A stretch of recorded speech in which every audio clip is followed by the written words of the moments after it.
जोड दाखवा। पुण्याच्या मराठ्यांनी सुद्धा एक दिवस काम सगळ्यांनी बंद ठेवा। कंपनीत असलेले पोरं जाऊ नका। माथाडी कामगारांनी एक दिवस जाऊ नका। काय वाटलं होत नाही। एक दिवसानं समाजाची ताकद। पुणे जिल्ह्यातला सगळा मराठा, पुणे जिल्हा शब्द वापरलाय मी, कारण त्यांच्या दोन विभाग आहेत, शिरूर वेगळा, बारामती वेगळा। सगळ्या जिल्ह्यातल्या मराठ्यांनी एकत्र यायचे एका जागा। इतक्या लाखात दिसला पाहिजे पुणे जिल्ह्यातला।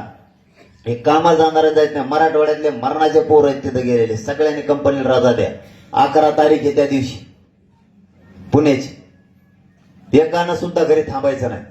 आणि शहरातल्या मराठ्यांनी, माता मावल्यांनी, श्रीमंत मराठ्यांनी सुद्धा, गरीब मराठ्यांनी, कामगार मराठ्यांनी, व्यवसाय असणाऱ्या कंपन्याच्या मराठ्यांनी, शिक्षक मराठा, वकील Maratha, doctor Maratha, builder, contractor असणारे, छोटे मोठे मिस्त्री, हमाली करणारे, रिक्षा चालवणारे, टेम्पो,